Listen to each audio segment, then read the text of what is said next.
Ultimates, meja redaksi kembali hadir. Kami telah menyiapkan berita terupdate hanya untuk Anda. Bersama saya Anastasia Intan, inilah meja redaksi.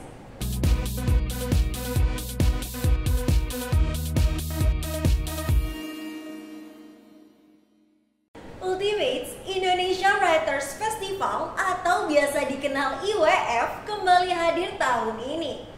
Dengan tema Be Creative During Pandemic, IWF disiarkan secara daring melalui Zoom dan streaming YouTube selama 6 hari loh. Penasaran dengan keseruan IWF? Berikut liputannya. Gue yakin lo ngerti kan Sal, kayak perasaan dia kayak thank you God, thank you. Indonesia Writers Festival merupakan festival menulis independen yang diselenggarakan oleh IDN Times. Dimulai pada 21 hingga 26 September 2020, IWF menghadirkan para pembicara melalui aplikasi Zoom dan streaming YouTube. Melalui tema Be Creative During Pandemic, IWF mengajak anak muda untuk tetap kreatif di masa pandemi. Pada hari kedua, sesi aksara, sketsa, suara, IWF mendatangkan Nadifa Alyasana sebagai pembicara. Sana membagikan pengalamannya, tips menulis, dan semangat pada para audiens. Berikut penjelasan Ernia Karina, selaku PIC acara IWF mengenai makna tema tahun ini.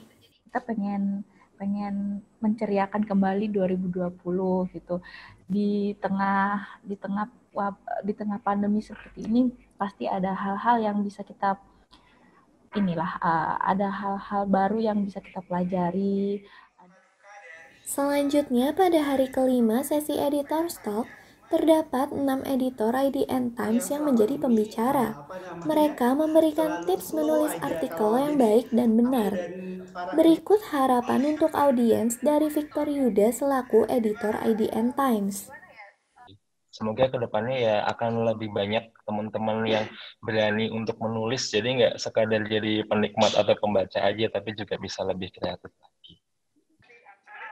Pada hari terakhir terdapat sesi mengulik lirik-lirik musik.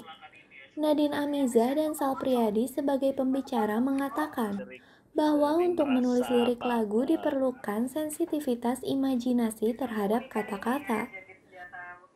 Demikian rangkaian acara IWF 2020 yang telah dilaksanakan selama 6 hari secara virtual. Anissa Nurul, Calvin Panggabean, melaporkan untuk UMN TV. Gimana nih Ultimates? Menarik sekali ya. Selain kita bisa belajar bersama, kita juga bisa menambah wawasan. Berita selanjutnya datang dari dunia kampus. Ultimates Malam Puncak Maksima kembali hadir. Walaupun diadakan di tengah pandemi, tak membuat acara ini kehilangan keseruannya. Berikut liputan kemeriahan Malam Puncak Maksima 2020. Malam Ekspresi Mahasiswa atau Maksima kembali digelar. Sebuah kegiatan yang dilaksanakan untuk memperkenalkan berbagai kegiatan non-akademik kepada para mahasiswa baru ini terbagi menjadi 3 tahapan. Salah satunya adalah Malam Puncak Maksima sebagai akhir dari agenda Maksima 2020. Acara yang dilaksanakan pada 26 September 2020 ini menghadirkan beragam penampilan dari berbagai organisasi mahasiswa. Selain itu juga menyediakan tempat bagi para mahasiswa baru untuk mendaftarkan diri di organisasi serta unit kegiatan mahasiswa pilihan mereka. Selain penampilan dari para mahasiswa, Malam Puncak Maksima 2020 juga menyuguhkan penampilan dari Adera sebagai bintang tamu utama. Di balik kemeriahan seluruh rangkaian acara, pengangkatan tema audisi pada Maksima tahun ini juga mempunyai pesan yang ingin disampaikan untuk para mahasiswa baru. Berikut penjelasannya. Maksima sendiri kita pengen menjadi teman dan juga menjadi pemberi bekal bagi mahasiswa baru sebelum mereka mulai memilih jalan petualangan mereka tadi. Jadi sebelum mereka mulai audisinya mereka, Maksima ingin mempersiapkan mereka dulu. Meskipun terpisah oleh jarak, semarak Malam Puncak Maksima 2020 dapat tetap dirasakan lewat tayangan langsung YouTube di kanal YouTube resmi Maxima 2020. Berikut tanggapan dari salah satu peserta. Iya, seru banget sih. Kan ini kegiatannya aja online, apalagi kalau offline nanti kan. Online aja asik, kalau offline pasti pecah banget sih. Diselenggarakan di tengah pandemi tak membuat Maxima 2020 kehilangan keseruannya.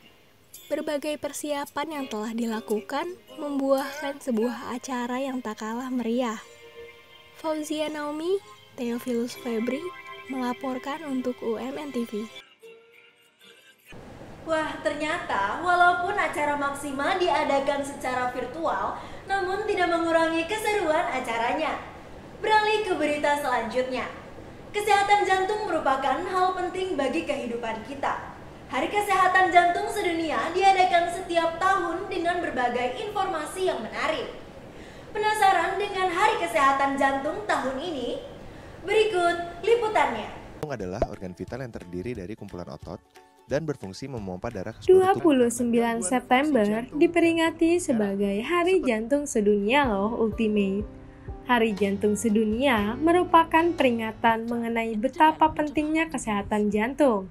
Ultimate, penyakit jantung adalah penyebab kematian nomor 1 di dunia. Penyakit ini memiliki beberapa macam jenis seperti penyakit jantung koroner, serangan jantung, serta gagal jantung. Berikut tanggapan Dr. Yani selaku spesialis jantung. Penyebab daripada henti jantung itu sampai saat ini yang paling besar itu adalah karena masalah serangan jantung. Kenapa bisa serangan jantung? Karena ada penyumbatan atau penyempitan di pembuluh darah jantungnya yang terjadi tiba-tiba.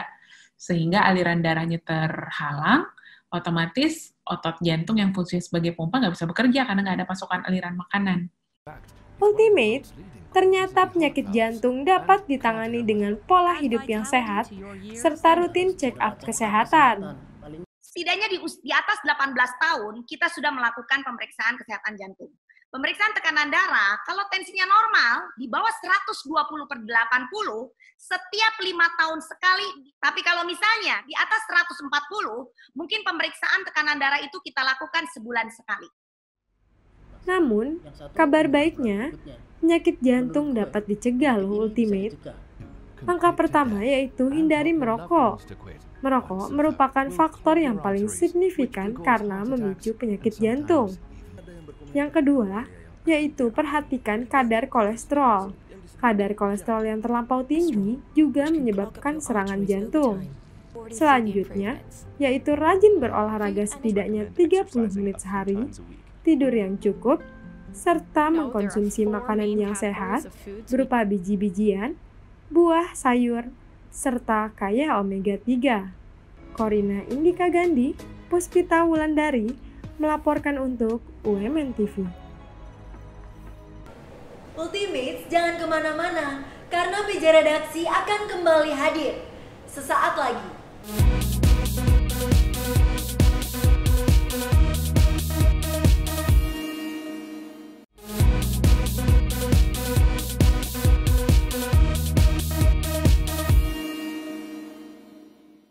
Melihat penyebaran virus corona yang tak kunjung usai, 27 hotel di Jakarta menjadi tempat isolasi pasien terinfeksi positif corona. Hal ini dilakukan demi meminimalisasi penyebaran virus corona. Berikut liputannya.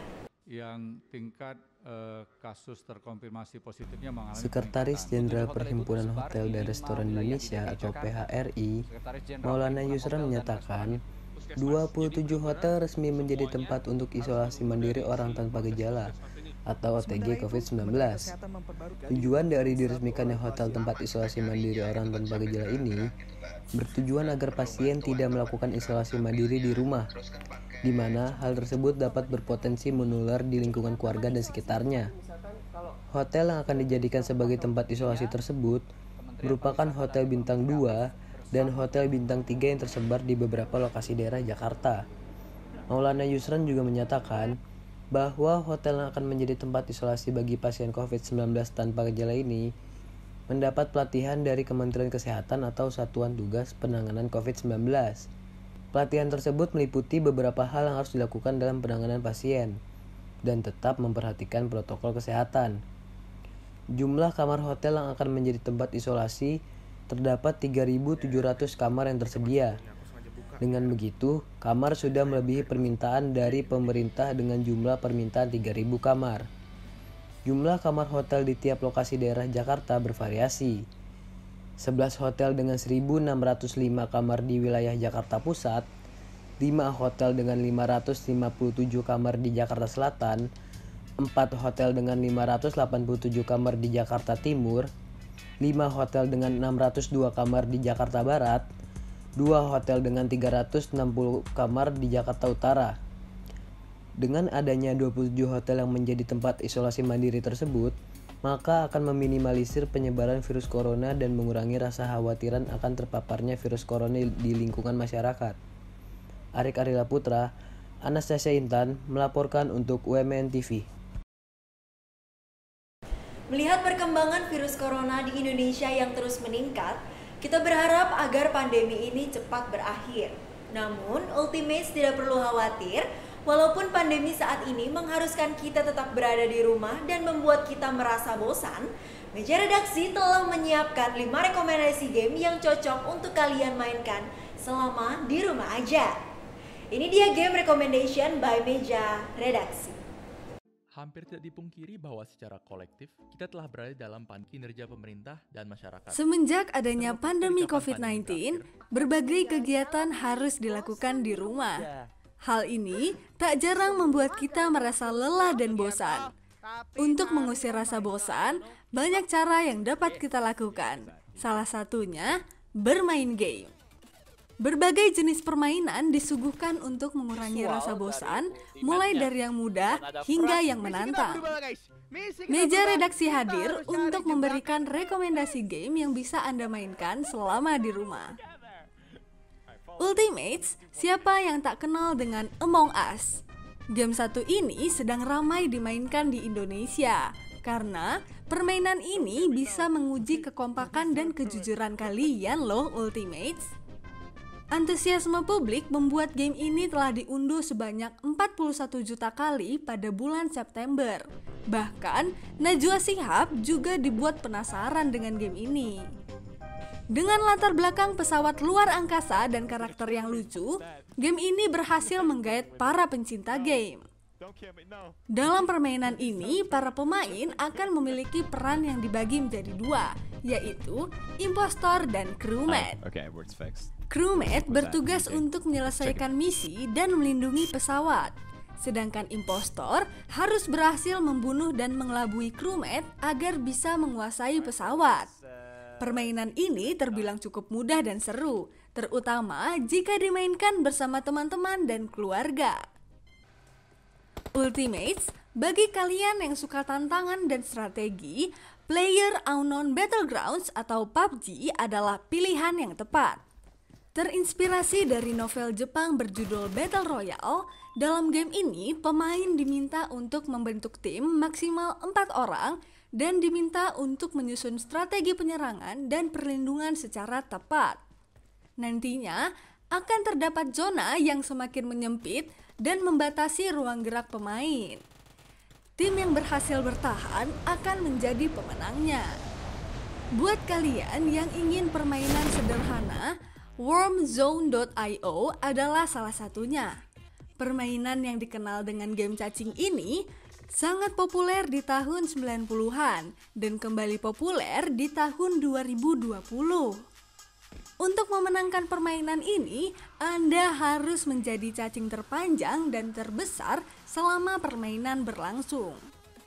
Permainan ini memang terlihat mudah, namun untuk memenangkan game ini, Anda perlu memiliki fokus, strategi, dan kecepatan berpikir yang baik. Berikutnya ada Mobile Legends. Game satu ini tentunya sudah tak asing lagi di telinga para pencinta game. Berbeda dengan permainan MOBA lainnya yang mengharuskan kita duduk di kursi dan menyiapkan alat pendukung, game Mobile Legends dapat dimainkan di mana saja. Selain itu, game ini memiliki kontrol yang lebih mudah. Di setiap rondenya, permainan akan dilakukan selama 15 menit. Setiap tim harus berusaha untuk menghancurkan markas lawan. Dengan grafik yang berkualitas dan karakter yang beragam, membuat permainan menjadi lebih seru. Selanjutnya ada Minecraft. Dengan mengusung tema aksi dan petualangan, pemain bisa menjelajahi dunia 3 dimensi yang berbentuk kota-kota.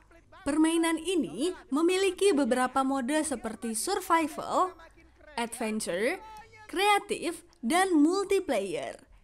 Dalam permainan ini, Anda bisa membuat berbagai macam bentuk melalui fitur yang ada di dalam game, seperti membuat kolam, rumah, bahkan pulau. Demikian rekomendasi game yang dapat kami sajikan untuk Anda. Adeline Frederica, Nurholis Fahri melaporkan untuk UMN TV. Demikian berita terupdate yang dapat kami sampaikan untuk Anda. Tetap saksikan meja redaksi setiap hari Senin pukul 7 malam hanya di UMN TV. Jangan lupa untuk selalu jaga kesehatan, jaga jarak, dan jangan lupa untuk menggunakan masker ya. Selamat malam dan sampai jumpa.